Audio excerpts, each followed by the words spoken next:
여러분, 우리 초대 교회의 여기가 부흥이다라고 이야기하는데요. 초대 교회, 처음 교회의 역사는 성령의 역사였습니다. 예수 그리스도의 복음 위에 교회가 세워지고 또 교회를 통해서 하나님의 일을 하게 하시고 하나님의 나라가 이루어지게 하시는 그 성령님께서 그렇게 주도하시는 그런 역사였습니다. 초대교회에 이루어졌던 성령의 역사가 오늘날도 동일하게 역사하게 되어지는 것입니다. 그러니까 하나님 성령님께서 주도하시는 일들, 우리는 이것을 이제 부흥이다라고 말할 수 있겠습니다. 누가 봐도 이것은 하나님께서 행하시는 거구나, 이렇게 깨달을 때 우리는 그것의 부흥의 시작이요 부흥의 역사라고 말할 수 있는 것입니다. 우리가 지난주에 살펴본 사도행전 5장에 앞단락에 있는 말씀이 아나니아와 삽비라가 헌금 일부를 감추면서 성령을 속이다가 하나님 앞에 정직하지 못함으로 하나님은 교회의 순결과 처음 교회의 순결과 거룩함을 지키시기 위해서 그 가족을 일벌백계 하셨습니다. 누가 봐도 하나님께서 행하셨음을 알게 되어지고 백성들이 그것을 보고 두려워하였다라고 말씀합니다. 오늘 이 아나니아와 삽비라 사건 이후에 이어지는 내용들 가운데 사도들이 이제 복음을 전하는데 예루살렘에서 두 번째로 이제 핍박을 받게 되어지는 일을 겪게 되어집니다. 근데 이 사도들과 교회들이 이 핍박과 박해를 받는 과정 속에서 오히려 믿는 자들이 일어나고 교회가 성장하게 되어지고 부흥이 되어진다라는 것을 오늘 말씀하고 있습니다. 저는 이 말씀을 읽으면서 의문이 듭니다. 왜 하나님은 복음을 전파하시는데 순조롭게 하지 않으실까, 이런 생각을 하게 되어집니다.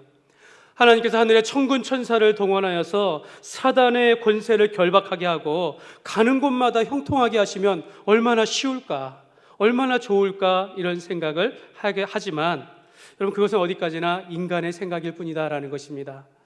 저는 그런 생각을 합니다. 만약 하나님께서 모든 것을 다 하실 수 있다면 왜 우리를 지으셨을까라는 것이죠. 하나님 우리를 꼭두각시나 로봇으로 만드시지 아니하고 하나님 우리의 손과 발을 들어서 우리 교회를 통하여 하나님의 일을 이루신다라는 것입니다. 초대교회 그 교부인 오리게는 이렇게 표현을 했습니다.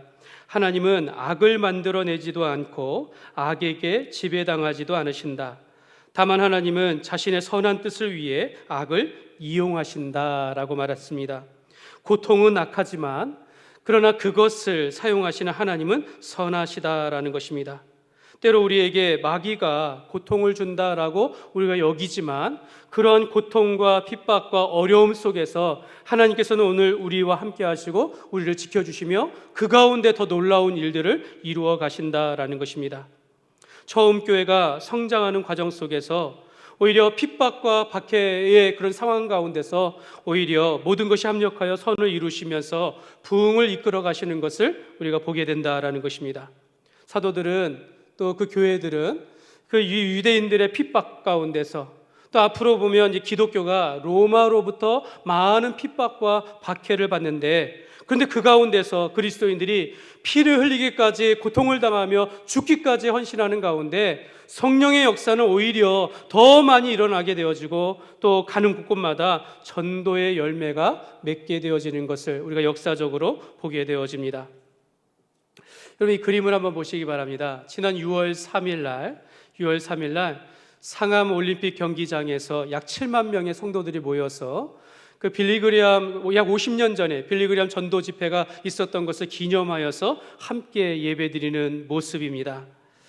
우리 다음 사진을 보면요, 50년 전에 1973년 5월 30일부터 6월 3일까지 5일간 이 빌리그리암 전도 집회가 있었는데요. 그때 매일마다 50만 명의 사람들이 매일마다 전국에서 오게 되어지고 5일 동안 약 320만 명의 성도들이 모여서 하나님을 찬양하고 예배하고, 그때만 해도 9,500명의 찬양단을 성가대를 조직하여 하나님 앞에 예배하였다라고 합니다. 그때 그 집회를 통해서 약 7만 명의 사람들이 결신하게 되어지고 하나님 앞에 헌신하게 되었다라고 말합니다. 우리나라 역사상 가장 큰 규모의 전도 집회였습니다. 그때의 부흥을 다시 소망하면서 그때 은혜를 받고 헌신했던 분들이 다시 모이고 하나님을 찬양하는, 그래서 2월 3일에 있었던 상암 올림픽 경기장에서의 그 아름다운 예배가 얼마나 보면은 한국교회가 이만큼 성장했구나, 하나님께서 이 나라를 번영하게 하시면서 우리가 하나 되어 예배하게 하는 모습 속에서 얼마나, 저도 그 모습을 보면서 얼마나 감사하고 감격을 받았는지 모릅니다. 그때 그들이 이 올림픽 경기장에서 모두가 다 무릎을 꿇고 하나님 앞에 기도하면서, 하나님, 우리 한국교회가 제사장 나라가 되게 하여 주옵소서, 한국교회의 촛대가 옮기지 않게 하여 주옵소서 라고 하면서 뜨겁게 기도하는 모습을 보면서 정말로 가슴이 뜨거워지고, 우리도 이러한 하나님의 은혜에 감사하겠다라는 이런 생각을 하게 되어집니다. 그 50년 전에 그때 그 집회 안에서 헌신했던 모든 목회자들, 성도들이 오늘 이 50년간의 한국교회를 이끌어 왔다라는 것입니다. 그분들의 영향의 안에서 오늘 우리가 교회가 서 있는 것이고, 오늘 우리가 이제 그 바통을 이어봐서 다음 세대를 이어가는, 한국교회를 이끌어가는 우리가 책임을 갖게 된 것입니다. 여러분, 우리가 이 처음 교회의 이 초대교회 현장에 있었던 것은 아니고, 또 오늘 50년 전에 그 역사 현장 가운데 우리가 있었던 것은 아니지만, 그러나 오늘 우리가 사도행전의 말씀을 읽으면서 성령님께서 가르쳐 주시는 것은요, 여러분, 복음에는 생명력이 있다라는 것입니다. 예수 그리스도가 증거되어지고 예수의 복음이 증거되는 곳마다 생명의 역사가 일어난다라는 것입니다. 물론 복음을 방해하는 세력도 있겠지만, 그 속에서 복음을 받아들이는 그런 성도들은 많아지고 교회는 성장하고, 오히려 오늘날 보면 넉넉하고 편안하고 핍박이나 박해가 없는 이런 세상에서 오히려 반대로 복음의 열정은 사라지고 능력은 약해지고 교회는 정체되어지는 것을 우리가 발견하게 되어집니다. 여러분, 오늘날 우리가 복음을 전하지만 복음을 듣는 사람들은 갈급함이 없어가지고 듣기를 거부하는 그런 시대, 복음을 전하는 이들도 열정과 사명이 약해지고 연약해져서 오히려 성령님께서 역사하시는 것을, 성령님을 근심하게 하는 것은 아닌가, 이런 우려를 해보게 되어집니다. 여러분, 초대교회의 부흥이나 또는 한국교회의 부흥의 공통점은요, 수많은 핍박과 박해 속에서 꽃을 피웠다라는 것입니다. 사도들은 오늘 말씀 속에서 유대 지도자들의 그 질투 가운데 핍박을 받아야 했습니다. 그리고 장차 기독교가 로마의 박해로 인하여 큰 고난의 시기를 겪게 되어지는데, 여러분, 우리 한국교회도 그러지 않습니까? 140여 년 전에 선교사들이 이 땅 가운데서 죽음을 불사하고 많은 사람들의 순교와 또 우리 믿음의 선조들의 순교를 통하여서 오늘 이 한국교회가 이만큼 우리가 발전하게 되어지고 한국이 복을 받았음을 누구도 부인할 수 없다라는 것입니다. 그러니까 여러분, 복음이 증거되는 곳에는 핍박과 박해와 어려움들이 있지만 그 가운데서 복음의 전도의 열매를 맺게 되는 것을 우리가 발견하게 된다라는 것입니다. 오늘 말씀에 전반적으로 보면요, 놀라운 역사가 일어납니다. 12절 말씀에 보면요, 사도들의 손을 통하여 민간에 표적과 기사가 많이 일어났다라고 말하고요, 14절에 보면 믿고 주께로 나오는 자가 더 많으니 이렇게 말하고요, 또한 42절의 말씀에도 보면 그들이 날마다 성전에 있던지 집에 있던지 예수는 그리스도라고 가르치기와 전도하기를 그치지 아니하니라. 날마다 복음을 증거하고, 또 복음을 증거하는 곳마다 생명의 역사가 일어나게 되어지고, 또 그 가운데 핍박이 있다 할지라도 인내하면서 이 모든 일들을, 정말 축복의 일들을 감당하기 시작했다라는 것입니다. 사도들은요, 초대교회의 사도들은 성령을 따라서 우리가 보고 들은 것을 말하지 않을 수 없다라는 그런 열정 가운데서 오직 예수님의 이름으로만 우리가 구원받을 수 있습니다라고 담대하게 증거하기 시작했습니다. 베드로가 말한 오직 예수, 여러분, 이것이 오늘날까지 이어지는 것입니다. 사도 베드로가 오직 예수 외에는 우리에게 구원받을 이름을 주신 적이 없습니다. 이 복음이 오늘날까지, 오늘 우리에게까지 인도되고 전달되어지고 있는 것입니다. 사랑하는 여러분, 우리가 예수님의 이름으로만 구원을 얻을 수 있다라는 것, 이렇게 선포하는 것, 사실 예수님밖에 없습니다 이렇게 선포하는 것, 여러분, 쉬운 일이 아닙니다. 그렇다고 여러분, 우리가 못할 일도 아니다라는 것이죠. 예수님을 믿는 신자라면 누구라도 예수님께서 영생으로 인도하는 유일한 길이심을 선포하고 증거할 수 있는 것입니다. 저는 오늘 우리 교회가 이러한 일에 앞장서는 교회가 되기를 간절히 소망합니다.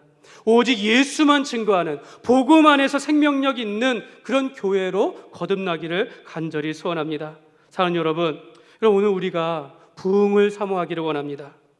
여러분, 우리가 함께 꿈꾸는 부흥은 어떤 숫자적인 이런 부흥이 아니라 사도들과 같이 오직 예수의 이름만이 우리의 구원을 줄 수 있습니다라고 담대하게 고백하는 이런 부흥, 우리의 삶의 변화와 우리의 열정을 회복하는 이런 역사가 있기를 원합니다.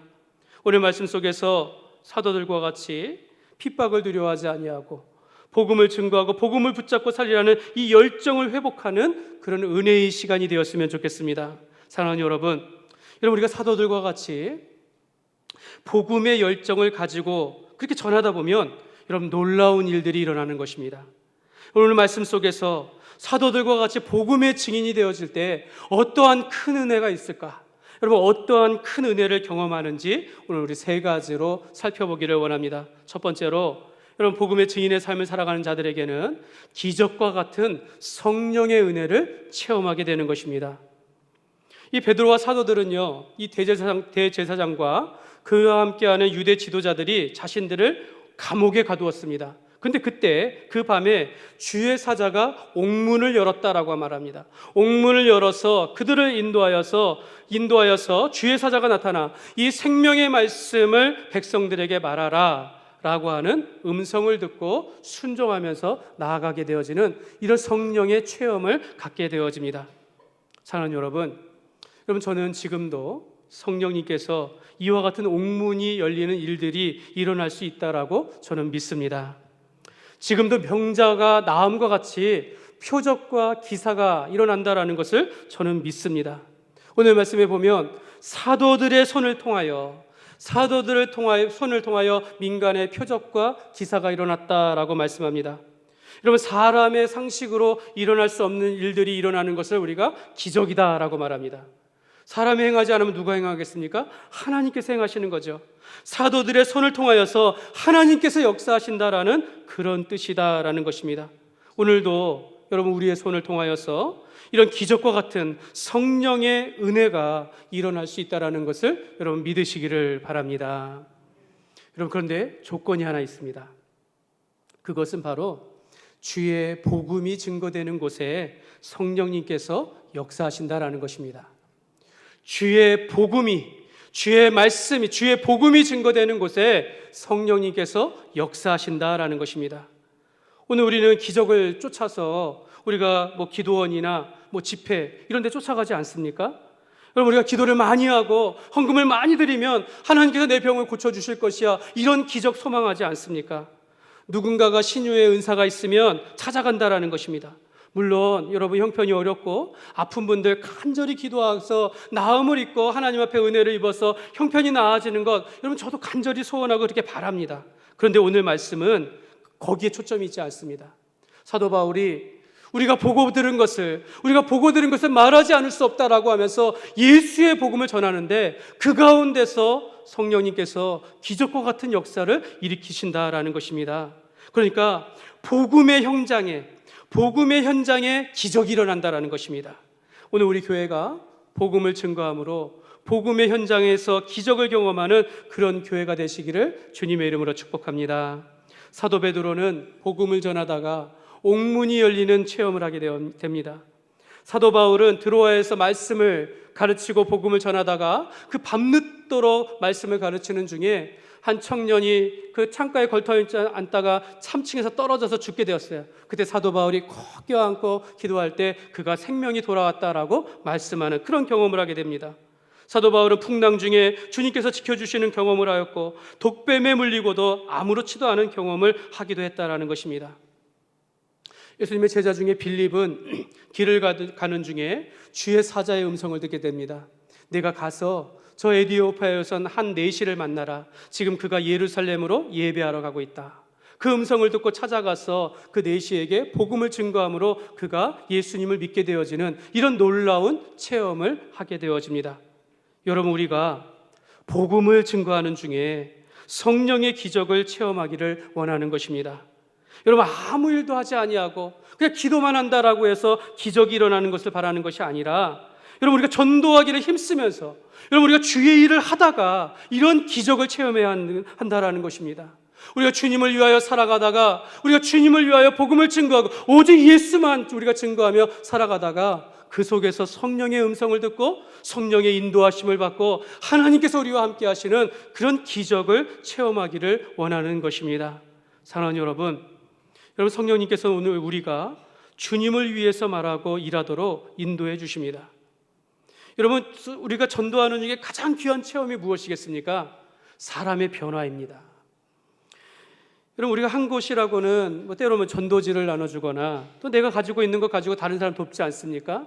지나가는 말로 야, 교회 갑시다, 예수 믿으면 구원받습니다, 예수님밖에 없습니다 라고 이야기하지만 이게 말의 능력이 되는 겁니다. 여러분, 우리가 하는 일들을 통하여서 성령님께서 역사하신다라는 거예요. 내가 어떤 권력이나 힘이 있어서 그런 것이 아니라 성령님께서 나의 손을 들어서, 성령님께서 나의 입술을 들어서 그 사람의 변화를 일으키신다라는 것입니다. 여러분, 우리가 이러한 체험을 갖기를 원하시지 않습니까? 성령의 체험, 기적과 같은 하나님의 역사, 여러분, 우리를 통해서 이루어질 수 있다라는 것입니다. 근데 여러분, 제가 우리 교회 전도와 선교를 생각하면 좀 하나님 앞에 너무 죄송한 겁니다. 안타깝게도 지난 우리 3년 동안 우리는 이러한 전도의 경험이 거의 없습니다. 자, 오늘 이 말씀 중에 이 말씀을 보면서 내가 이 말씀을 내가 이렇게 전해도 되는가? 내가 그렇게 하지 못하는데 이렇게 전해도 되는가? 우리 교회가 그렇게 하지 못하는데 이걸 전해도 되는가? 성도들의 마음에 부담감만 주고 다음 주에 안 나오시는 것은 아닌가? 이런 생각을 하게 돼요. 근데도 성령님의 인도하심을 따라서 말씀 준비하면서 여러분들에게 증거합니다. 여러분, 우리가 본문을 우리가 보면서 여러분, 우리가 이 전도의 부담감을 갖지 않는다면 사실 우리가 영적으로 병들어 있다라고 말할 수 있는 것입니다. 여러분, 우리 교회가 불신자를 초청하고 불신자들에게 다가가고 불신자들을 위한 노력을 하면서 그 가운데서 우리를 통하여 성령님께서 행하시는 놀라운 기적을 여러분, 우리가 체험할 수 있다라는 것입니다. 저는 우리 교회가 전도하면서 기적을 체험하고 전도의 열매가 풍성히 일어나는 그런 교회로 변화되었으면 좋겠습니다. 여러분, 사도행전에서 말하는 여러분 이적과 기적들은요, 철저하게 복음을 증거하는 현장에서 나타나는 성령의 증거로 나타난다라는 것입니다. 여러분, 우리도 예수님을 증거하다가 기적을 체험하는 그런 삶을 살았으면 좋겠습니다. 전도의 열매가 나타나고 그 속에서 성령님이 행하시는 놀라운 일들을 경험하면서 하나님 앞에 영광을 돌리는 그런 삶이 되었으면 좋겠습니다. 여러분, 그래서 여러분 기도할 때마다 하나님 전도의 문을 열어 주옵소서. 하나님, 우리가 복음 들고 나아가는 삶이 되게 하시고 내 삶의 현장 속에서 내가 만나는 사람들 가운데 내가 예수님을 증거하는 그런 열정을 회복하게 하여 주옵소서. 그가 속에서 성령의 살아있는 그런 기적과 같은 은혜를 경험하는 교회가 되시기를 주님의 이름으로 축복합니다. 두 번째로, 여러분, 복음의 증인이 될 때는요, 그 사람이 사람보다 하나님께 순종하게 됩니다. 여러분, 29절 말씀입니다. 29절 말씀 우리 같이 읽겠습니다. 시작. 하나님께 순종하는 것이 아멘. 이게 베드로가 그런데요, 사실 이 과거의 베드로는 그러지 않았습니다. 예수님께서 잡히시던 밤에 그 불을 쬐는 가운데 사람들이 베드로를 향한 당신은 나사렛 예수와 함께 있었던 그 사람이 아니냐라고 말했을 때 베드로가 뭐라고 그랬습니까? 나는 그 사람 알지 못합니다. 3번이나 그렇게 부인했습니다. 그런 베드로였는데 이제는 예수님이 곁에 계시지 않음에도 불구하고 예수님을 더 사랑하고 더 예수님을 더 믿는 사람이 되어서 당시 유대의 최대 권력기관인 산헤드린 공의 앞에서 자신을 적대하고 죽이려고 하는 그 유대인들 앞에서 담대하게 내가 당신의 사람의 말을 듣는 것보다 하나님의 말씀에 순종하는 것이 마땅하도다 라고 담대하게 말하고 있는 것입니다. 그러면서 말합니다. 너희들이 나무에 달려 십자가에 못 박혀 죽게 한 그 예수가 우리가 기다리던 그리스도이시다 라고 말합니다. 너희가 그 예수를 믿고 회개하는 자마다 죄사함을 받게 될 것이며 하나님께서 그를 죽은 자 가운데서 높이시사 이 세상에 임금 되시고 구주로 삼았느니라 라고 하시면서 예수께서 그리스도이심을 담대하게 증거하게 되었다라는 것입니다. 사랑하는 여러분, 베드로가 사람의 말을 듣지 아니하고 하나님께 순종하였다라는 것은요, 단순한 순종이 아닙니다. 그가 얼마나 예수님을 사랑하는지를 보여주는 겁니다. 얼마나 예수님의 사랑에 매여 있는지, 그러니까 이렇게 말할 수 있죠. 예수님께 미쳐 있다라는 거죠. 예수님께 미쳐 있을 만큼 그렇게 담대함을 가지고, 그 사랑을 가지고 담대하게 증거하였다라는 것입니다. 전 사랑의 교회 담임 목사였던 오카는 목사님 잘 알 겁니다. 그 목사님의 광인론이라는 게 있어요. 광인론. 목사는 목회에 미쳐야 무언가를 이룰 수 있다라고 하면서 목회 철학 가운데 하나가 광인론이 있습니다. 하나님을 위해서, 교회와 성도들을 위해 생명까지 바칠 각오로 그렇게 미치지 않고서는 안 된다라고 그렇게 말씀하였습니다. 그분은 목회의 본질을 제자 삼는 것에 초점을 맞췄습니다. 제자를 만드는 것, 이걸 목회의 본질로 여기면서 거기에 온 생애를 다하고 거기에 온 힘을 다했다라는 것입니다. 어차피 목회 인생은 한 번이니까 본질을 붙들어야 한다라고 하면서 제자 훈련에 올인하였기 때문에 오늘날 모든 한국교회가 영향을 받아서 제자 훈련을 하게 됐다라는 것입니다. 여러분, 고린도후서 5장 13절과 14절의 말씀에 보면 우리 같이 한번 읽겠습니다. 우리가 만일 미쳤어도 하나님을 위한 것이요 정신이 온전하여도 너희를 위한 것이니 그리스도의 사랑이 우리를 강권하시는도다. 우리가 생각하건대 한 사람이 모든 사람을 대신하여 죽었은즉 모든 사람이 죽은 것이라. 아멘. 여러분, 이 바울이 그리스도의 사랑이 우리를 강권하시는도다, 그러니까 그리스도의 사랑에 사로잡혀 있다라고 표현하는 겁니다. 여러분, 우리가 그리스도의 사랑에 사로잡혀 있으면, 하나님께서 우리를 얼마나 사랑하시는지를 우리가 깨닫게 되어지면, 여러분, 우리가 용감해집니다. 담대해집니다. 여러분, 우리가 어디까지 담대해지냐면 그 사랑하는 대상을 위하여 내가 자신의 목숨까지도 내놓을 수 있다라는 것입니다. 여러분, 사랑하는 그 대상의 말씀에 전적으로 순종하며 살아가게 된다라는 것입니다. 사도 베드로는 예수님이 자기를 얼마나 사랑하는지를, 자기가 3번 부인하고 다시 부활의 예수님을 만났을 때 예수님께서 베드로에게 요한의 아들 시몬아, 네가 나를 사랑하느냐 3번이나 말씀하시면서 그 사랑을 확인하면서 그 인생을 완전히 예수님께 헌신하게 되었다라는 것입니다. 사랑하는 여러분, 우리가 예수님을 믿는 것은 예수님이 우리의 인생의 주인 되심을 고백하는 것입니다. 사도 베드로의 고백처럼 사람에게 순종하지 않고 하나님께 순종하는 그런 삶을 살아가는 것입니다. 여러분, 우리는 성경을 보면 우리가 그리스도인들은 우리가 하나님을 사랑할 뿐만 아니라 또한 우리가 우리 나라를 사랑하며 애국하도록 그렇게 부르셨다라는 걸 우리가 알고 있습니다. 왜냐하면 우리가 국가의 권력이나 모든 권력의 통치자들의 그 권력은 다 하나님께로부터 왔다라고 하나님께서 세우셨음을 말씀하고 있기 때문입니다. 그래서 우리가 기본적으로 국가의 권력이나 통치자들의 그 말을 우리가 기본적으로 복종해야 하지만, 그러나 만약 그것이 하나님의 말씀과 하나님의 뜻을 거스리는 것이라면 아무리 국가의 권력이라도 우리는 죽기를 각오하고 반대하면서 우리가 믿음을 지켜야 한다는 것입니다. 여러분, 우리가 하나님께 순종하는 일을 하지 못하게 하는 어떤 권력이든 우리가 따를 수 없다는 것입니다. 여러분, 우리가 이 국가의 권력이 하나님의 권위 위에 설 수가 없다라는 것입니다. 하나님께서는 모든 나라와 민족의 통치자를 세우시고 통치자에게 순종하라고 하시지만, 그러나 그것이 주의 복음을 막거나 주님의 일을 막거나 핍박하게 된다면 여러분, 우리는 거부할 수밖에 없는 것입니다. 그걸 우리가 핍박이요 박해를 받는다라고 말하는 것입니다. 그러므로 베드로가 사람의 말을 듣지 아니하고 하나님께 순종하는 것이 마땅하다라고 고백하는 것은 그가 얼마나 주님을 사랑하고 사랑에 매여 있는지, 내가 주님을 위하여 목숨을 버릴 각오로 복음을 증거하고 있다는 것을 말하고 있는 것입니다. 그러므로 여러분, 우리도 오직 예수님을 위하여 우리가 목숨을 바치기까지 하나님을 사랑하고 주의 영광을 위하여서 살아가는 그런 교회 되시기를 주님의 이름으로 축복합니다. 3번째로, 여러분, 복음의 증인된 삶을 살아가는 사람들은요, 모든 일에 합력하여 선을 이루시는 하나님을 보게 될 것입니다.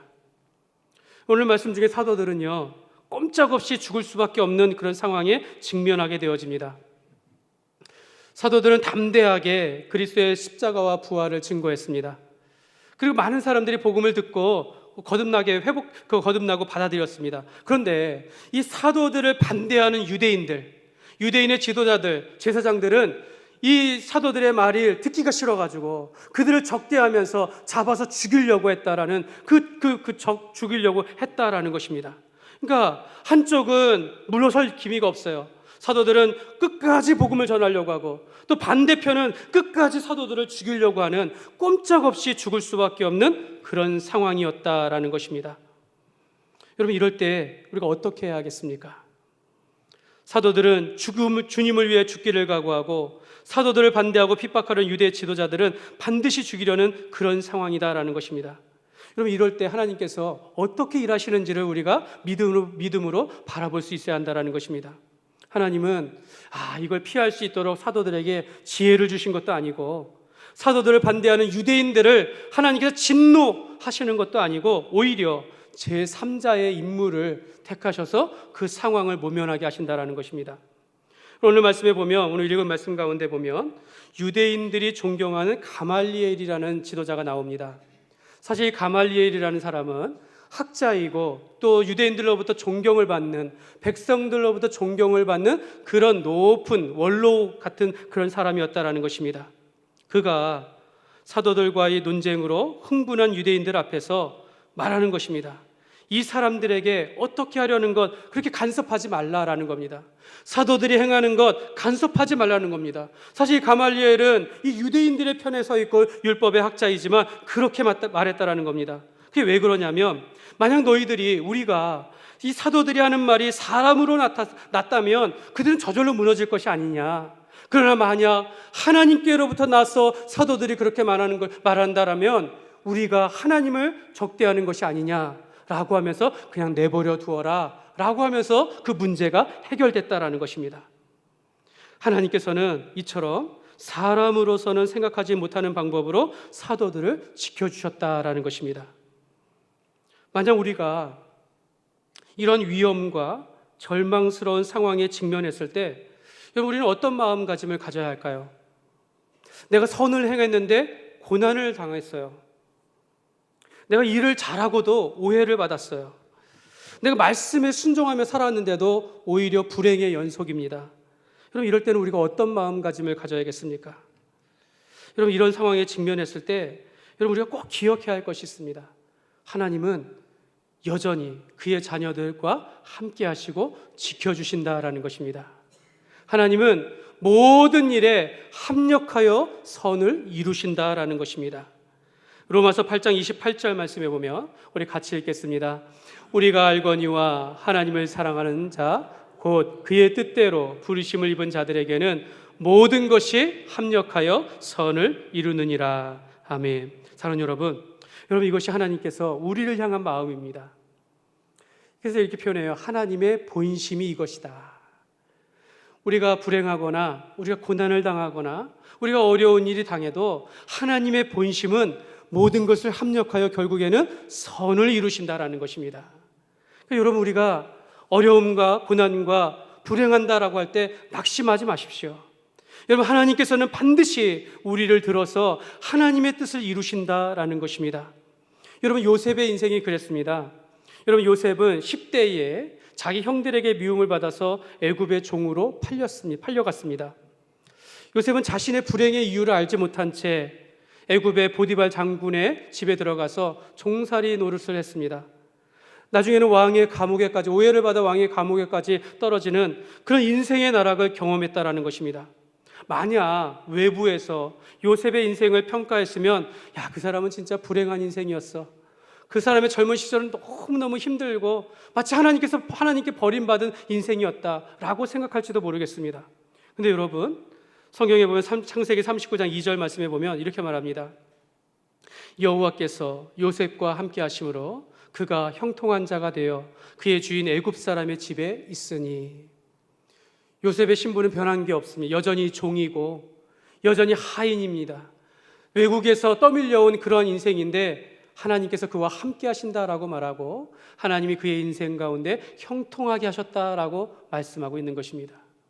여러분, 우리가 사람을 평가하는 것과 하나님께서 사람을 보시는 게 너무 다릅니다. 요셉은 자신이 외국에서 종살이하는 것에 대해서 성경에 보니까 원망한 표현이 단 한 군데도 없습니다. 하나님을 원망하였다라는 말이 없어요. 그가 후에 애굽의 총리가 되어지고 애굽 땅과 이 가나안 땅 온 땅에 7년의 기근이 시작되었을 때에 하나님께서는 그때서야 야곱과 요셉의 아버지 야곱과 그의 형제들을 저 가나안 땅에서 불러들여 요셉 앞에 세우게 하셨다라는 것이죠. 아마 요셉의 형님들은 깜짝 놀랐을 겁니다. 이제 우리는 죽었구나. 그때 우리가 동생을 팔았는데 죽었구나.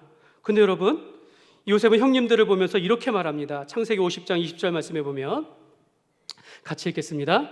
당신들은 나를 해하려 하였으나 하나님은 그것을 선으로 바꾸사 오늘과 같이 많은 백성의 생명을 구원하게 하시려 하셨나니 라고 하시면서, 여러분, 이것이 뭡니까? 하나님께서 그의 인생의 모든 것을 합력하여 선을 이루셨다라는 그런 뜻 아니겠습니까? 형들이 동생을 미워하는 마음까지도 하나님께서 바꾸셔서 합력하여 선을 이루셨다라는 겁니다. 요셉이 애굽에서 종살이하는 그 힘든 인생을 살았다 할지라도 그것을 들어서 하나님께서 선을 이루셨다라는 것입니다. 모든 것이 합력하여 선을 이루어서 결국에는 하나님께서는 요셉과 함께 하시면서 요셉의 애굽의 총리까지 이르게 하시면서 야곱과 그의 가족을, 훗날에 이스라엘의 민족을 구원하는 그런 도구로 삼으셨다라는 것입니다. 여러분, 이런 말이 있습니다. 하나님의 나라에는 쓰레기통이 없다, 이렇게 말합니다. 쓰레기통이 없다. 하나님께서는 모든 것을 합력하여 선을 이루시기 때문에 오늘 우리가 쓰레기라 할지라도, 쓰레기 같은 인생이라 할지라도 하나님은 그렇게 보시지 아니하고 그것을 들어서 선으로 바꾸신다라는 것입니다. 하나님의 일에 쓰임받도록 인생을 우리가 바꾸신다라는 것입니다. 여러분, 하나님 앞에서는요, 어떠한 인생도 다 귀하다라는 것입니다. 여러분, 우리의 눈으로 사람을 평가하지만 하나님께서는 그렇게 외모로 평가하시는 것이 아니라 하나님의 자녀라면 늘 하나님께서 함께 하시고 동행하시면서 그 사람의 인생을 통하여 하나님의 역사와 하나님의 뜻을 이루어 가신다라고 말씀하고 있는 것입니다. 그러므로 여러분 인간의 생각일 뿐, 여러분, 모든 인생은 가치가 있는 것이고요, 하나님의 뜻 안에서 모든 인생은 항상 예스가 되는 것이죠. 그러므로 우리가 하나님 우리와 함께 하심을 믿고 모든 것이 합력하여 선을 이루심을 믿고 살아가는 삶이 되시기를 주님의 이름으로 축복합니다. 말씀을 맺겠습니다. 여러분, 오늘날 우리가 부흥에 대하여 이런 말을 합니다. 또 성령 충만에 대해서 이렇게 말합니다. 대형교회 가면 성령이 충만한 것 같습니다. 많은 사람들 좋은 건물 보면서 우리가 그렇게 말하면서, 또 어떤 사람은 작은 지하교회 갔더니 냄새가 나요. 매캐하고 답답해서 그냥 나와버리는. 여러분, 우리가 부흥이나 성령 충만을 어떻게 이런 것을 기준을 가지고 말하지는 않습니까? 여러분, 이 말을 하신 분이 그런 말을 하는 거예요. 교회당이 크고 교인이 많으면 사람들은 그 교회 목사님은 능력이 있다. 작은 교회, 상가교회, 이런 교회 가서 하면 교인들이 적고 그 가운데 예배들을 보면 목사님은 저 정도이구나, 이렇게 평가한다라는 것입니다. 여러분, 이거 우리가 문제가 있는 것 아닙니까? 여러분, 우리가 교회의 부흥을, 성령님께서 함께 하시는 교회를 여러분 어떻게 우리가 평가하고 기준을 삼아야겠습니까? 그 교회 가운데 하나님의 말씀으로 인하여 은혜가 있는가? 성도들 가운데 믿음이 있는가? 교회 안에 하나님 앞에서 성도의 교제 가운데 기쁨이 가득한가? 여러분, 이런 것을 우리가 볼 수 있어야 한다는 거 아닙니까? 무엇보다도 성령님께서 함께 하시는 교회인지, 복음 안에서 생명력이 있는 교회인지 우리가 돌아봐야 한다는 것입니다. 여러분, 이런 면에 봤을 때 여러분, 우리 교회는 아직 부흥의 초입도 들어가지 못했습니다. 여러분, 우리가 하나님 앞에서 우리가 얼마나 복음의 부담감을 가지고 복음을 증거하는 삶을 살아가고 있는가? 내가 복음의 열정을 가지고 하나님의 은혜 가운데 살아가고 있는가? 여러분, 우리가 부흥을 경험하고 있습니까? 여러분, 우리가 이런 마음을 가져야 한다는 것입니다. 사단은 오늘도 성도가 은혜에서 멀어지기를 바라고 믿음이 없기를 바라고 교회 안에서 불평이 많기를 그렇게 바란다라는 것이죠. 근데 여러분, 우리는 그렇게 보면 안 된다라는 것입니다. 우리가 교회의 부흥을 볼 때 우리가 사람의 변화를 통해서 보지만 건물이나 교인의 수를 보는 것이 아니라 그 교회가 얼마나 복음 안에서 생명력을 가지고 있는가. 여러분, 그 교회가 참 교회이며 성령님께서 함께 하시는 교회고 성령님께서 그의 손으로 역사하는 그런 교회가 될 줄 믿습니다. 그러므로 오늘 우리가 1973년에 여의도 광장에서 320만 명의 성도들이 모이고 7만 명의 결신자가 있었던 그때의 그 부흥의 열매들이 오늘 우리를 여기까지 인도한 것을 우리가 기억하면서 오늘 우리가 마치 한 알의 밀알이 된 것처럼 오늘도 우리가 복음 안에서 헌신된 자가 되어서 우리 교회가 전도의 풍성한 열매를 맺는 그런 새 부흥의 역사를 이루어가는 교회가 되시기를 주님의 이름으로 축원합니다.